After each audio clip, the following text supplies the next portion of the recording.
പ്രിയമുള്ളവരെ, 21ാമത്തെ ഞായറാഴ്ചയിലേക്ക് നാം പ്രവേശിക്കുകയാണ്. വിശ്വാസികളുടെ മനസ്സുകളൊന്നായി ഒരുമിപ്പിക്കുന്ന ഒരു ദൈവത്തിൻ്റെ തിരുമുമ്പിൽ നമ്മെ സമർപ്പിക്കുവാനായിട്ട് നമ്മെ ഓരോരുത്തരെയും ഇന്ന് വിളിക്കുകയാണ്. ദാവീദിൻ്റെ താക്കോൽ അവൻ്റെ തോളിൽ ഞാൻ വെച്ചു കൊടുക്കുമെന്ന് യെശയ്യാ പ്രവാചകൻ്റെ പുസ്തകം 22ാമത്തെ അധ്യായത്തിൽ പറയുന്നുണ്ട്. 22 പറയുന്നുണ്ട്,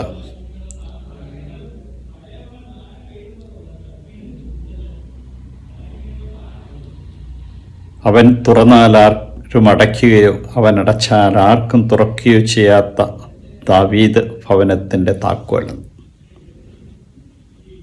കർത്താവ് ആർക്കെങ്കിലും ഒരു വാതിൽ തുറന്നു കൊടുത്താൽ അത് മറ്റാർക്കും അത് അടയ്ക്കാൻ പറ്റത്തില്ല. അവിടെ നിന്ന് ആരുടെയെങ്കിലും വാതിൽ അടച്ചാൽ അത് മറ്റാർക്കും തുറക്കാനും പറ്റത്തില്ല. അതുകൊണ്ട് ഈ വാതിലുകൾ നമ്മുടെ ജീവിതത്തിൽ ദൈവം തുറന്നു തരുന്നത് മനസ്സിലാക്കിക്കൊണ്ട് ജീവിക്കാൻ കഴിയണം. നമ്മുടെയൊക്കെ ജീവിതത്തിലെ പാളിച്ച എന്ന് പറയുന്നത് ഈ തുറന്നു തരുന്ന വാതിലുകളെ മനസ്സിലാക്കാൻ കഴിയാതെ പോകുന്നതാണ്. ചിലപ്പോൾ ഒരു സഹനം നമുക്ക് തരുന്നത് വലിയൊരു വാതിൽ തുറക്കാൻ വേണ്ടിയിട്ടുള്ള ഒരവസരമായിരിക്കാം. ചിലപ്പോൾ ചില വാതിലുകൾ ദൈവം അടയ്ക്കുന്നത് അവിടെ നിന്ന് വരുന്ന തിന്മകൾ നമ്മളെ ബാധിക്കാതിരിക്കാനായിരിക്കാം. അതുകൊണ്ട് ദൈവം തുറന്നു തരുന്ന വാതിലുകളെ സൂക്ഷ്മതയോടുകൂടി നമ്മൾ പരിശോധിക്കണം. ദൈവം അടയ്ക്കുന്ന വാതിലുകളെ ഓർത്ത് നിരാശയോ ദുഃഖമോ അസ്വസ്ഥതയോ വേണ്ട എന്ന് നമ്മെ ഇന്ന് ഓർപ്പിക്കുകയാണ്. 138-ാം സങ്കീർത്തനം അതുകൊണ്ടാണ് നമ്മൾ പറയുന്നത്, കർത്താവെ അവിടുത്തെ കാരുണ്യം അനന്തമാണ്, അങ്ങയുടെ സൃഷ്ടി ഒരിക്കലും അങ്ങ് ഉപേക്ഷിക്കരുതേ. കർത്താവ് നൽകുന്ന കാരുണ്യത്തെ മനസ്സിലാക്കിക്കൊണ്ട് അവിടുത്തെ മഹത്വപ്പെടുത്തുവാൻ കഴിയുമ്പോഴാണ് ആ സ്നേഹത്തിൻ്റെ പൂർണ്ണത നമുക്ക് മനസ്സിലാക്കാനായിട്ട് കഴിയുക. അവിടുത്തെ വിശ്വസ്തയും അചഞ്ചലമായ സ്നേഹത്തെ ഓർത്ത് എപ്പോഴും നന്ദി പറഞ്ഞ് അവിടുത്തെ മഹത്വപ്പെടുത്തണം. അവിടുന്ന് മഹോന്നതനാണെന്ന് ഏറ്റുപറയണം. ഓരോ വാതിലും തുറക്കുമ്പോഴും ദൈവമേ നന്ദി എന്ന് പറഞ്ഞുകൊണ്ട് മനസ്സുകളെ ഉയർത്തുവാൻ കഴിയണം. റോമാക്കാർക്ക് എഴുതിയ ലേഖനം 11-ാം അധ്യായം 33-36 വരെയുള്ള ലേഖനത്തിൽ പ്രത്യേകമായിട്ട് നമ്മെ ഓർമ്മിപ്പിക്കുന്നുണ്ട്. എല്ലാം അവിടെ നിന്ന് വഴി അവിടെ നിന്നിലേക്ക്. ബലിയർപ്പണത്തിൽ ഏറ്റവും പ്രധാനപ്പെട്ട ഒരു പ്രഖ്യാപനമാണ് ക്രിസ്തുവിലൂടെ, ക്രിസ്തുവിനോടുകൂടെ, ക്രിസ്തുവിൽ തന്നെ സർവശക്തനായ പിതാവിനോടൊപ്പം പരിശുദ്ധാത്മാവിനോടുകൂടെ അവിടെ നിന്ന് മഹോന്നതനാണെന്ന് ഏറ്റുപറയുന്ന നിമിഷം. ഇത് സമ്പൂർണമായിട്ടും ഈ വചനത്തെ അടിസ്ഥാനമാക്കിയാണ്. കർത്താവിൻ്റെ ജ്ഞാനത്തിൻ്റെ അറിവിൻ്റെ ആഴം അവർക്ക് മനസ്സിലാക്കുവാൻ കഴിയും. അവിടുത്തെ വഴികളെങ്ങനെ നമുക്ക് മനസ്സിലാക്കുവാൻ കഴിയും. എല്ലാം അവിടെ നിന്നാണ്, എല്ലാം അവിടെ നിന്നിലേക്കാണ്. അവിടെ നിന്നാണ് വഴികൾ തുറക്കുന്നതും അടയ്ക്കുന്നതും. എന്നേക്കും അവിടത്തേക്ക് മഹത്വം ഉണ്ടായിരിക്കണേ എന്ന് നമുക്ക് പ്രാർത്ഥിക്കാം. സുവിശേഷത്തിലേക്ക് കടന്നു വരുമ്പോൾ നമുക്ക് കാണുവാൻ കഴിയും, കേസറിയ ഫിലിപ്പി പ്രദേശത്തെത്തിയപ്പോൾ മനുഷ്യപുത്രൻ ആരെന്നാണ് ജനങ്ങൾ പറയുന്ന ഒരൊറ്റ ചോദ്യം കർത്താവ് ചോദിക്കുന്നുണ്ട്. കേസറിയ ഫിലിപ്പി പാറകളൊക്കെ ഉയർന്നു നിൽക്കുന്ന ഒരു സ്ഥലമാണ്. ആ സ്ഥലത്ത് വെച്ചാണ് കർത്താവ് ചോദിച്ചത്. നമുക്കെല്ലാവർക്കും എളുപ്പമാണ് അവൻ ആരാണെന്നാണ് നിങ്ങൾ പറയുന്നത്. ഈ ചോദ്യം ചോദിക്കുമ്പോൾ ആളുകൾ പറയുന്നതിനെക്കുറിച്ച് അവർ പറയുന്നുണ്ട്. ചിലർ പറയുന്നു സ്നാപയോഹന്നാൻ, ചിലർ പറയുന്നു ഏലിയ, മറ്റു ചിലർ പറയും ജെറമിയായോ പ്രവാചകന്മാരോ എന്ന് പറയുന്നു. യേശു അവരോട് ചോദിക്കുകയാണ്, നിങ്ങളുടെ വ്യക്തിപരമായ അഭിപ്രായമാണ് കർത്താവ് ചോദിക്കുക, എന്നാൽ ഞാൻ ആരാണെന്നാണ് നിങ്ങൾ പറയുന്നത്. എല്ലാവരും നിശബ്ദരായി. ഈ വ്യക്തിപരമായിട്ടുള്ള അനുഭവം ഇല്ലാത്തവനും മിണ്ടാൻ പറ്റത്തില്ല. വ്യക്തിപരമായി അവനെ അനുഭവിക്കുന്നവർക്ക് മാത്രമേ അവൻ ആരാണെന്ന് പറയാൻ സാധിക്കൂ. ശിമയോൻ പത്രോസ് പെട്ടെന്ന് പറയുന്നുണ്ട്, എല്ലാത്തിലും എടുത്തിയാടി പറയുന്നത് പോലെ അല്ല ഇത് പറഞ്ഞതെന്ന് നമുക്ക് കാണാൻ സാധിക്കും തുടർന്നു വരുന്ന വചനങ്ങളിൽ.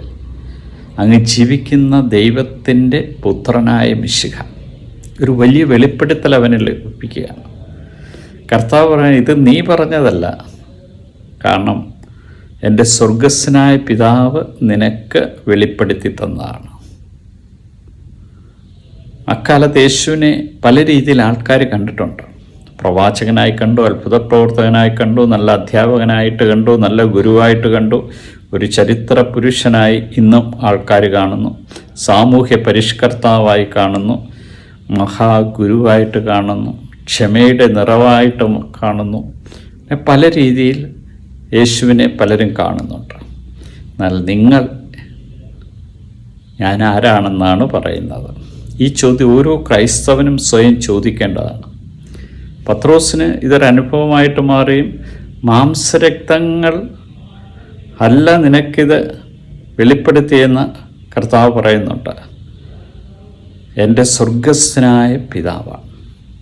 അപ്പം ഇത് ഒരു പത്രോസിൻ്റെ പ്രഖ്യാപനം ഒരു സാധാരണ പ്രസ്താവനയല്ല.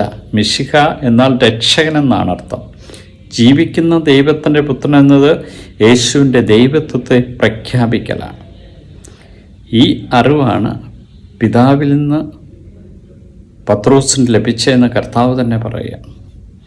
അതുകൊണ്ടാണ് അവനെ തിരഞ്ഞെടുക്കുന്നത്. നീ പത്രോസാണ്, ഈ പാറമേൽ എൻ്റെ സഭ ഞാൻ സ്ഥാപിക്കും. കത്തോലിക്ക സഭയുടെ അടിസ്ഥാന വചനങ്ങളിൽ ഒന്ന് തന്നെയാണിത്. സഭയുടെ അടിസ്ഥാനം ക്രിസ്തുവാണെന്നും പത്രോസിനെ സഭയുടെ നേതൃത്വത്തിലേക്ക് യേശു തിരഞ്ഞെടുത്തുവെന്നും അവനാണ് താക്കോല് നൽകിയത്. ഈ താക്കോല് നൽകിയത് കർത്താവ് ചില മേഖലകളെ അടച്ചുകൊണ്ട് ചില മേഖലകളെ തുറക്കുവാനായിട്ടാണ്. പ്രേക്ഷിതത്വത്തിൻ്റെ മേഖലകളെ തുറക്കാൻ, സഭയെ തുറക്കുവാൻ, തിന്മയുടെ വാതിലുകൾ അടയ്ക്കുവാൻ തക്കവിധം ബോധനങ്ങൾ നൽകുവാനായിട്ടാണ് ഈ താക്കോല് നൽകിയത്. അപ്പോൾ സഭയുടെ അടിസ്ഥാനം അപ്പോസ്തലന്മാരിൽ കെട്ടിപ്പടുത്ത യേശുവിനെ തിരിച്ചറിയണം. അവൻ സജീവ ദൈവത്തിൻ്റെ പുത്രനായ മിശിഹായാണെന്ന്.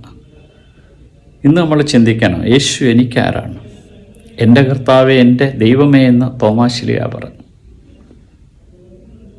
ദൈവം സ്നേഹമാണെന്ന് യോഹന്നാശ്ലീഹ പറഞ്ഞു.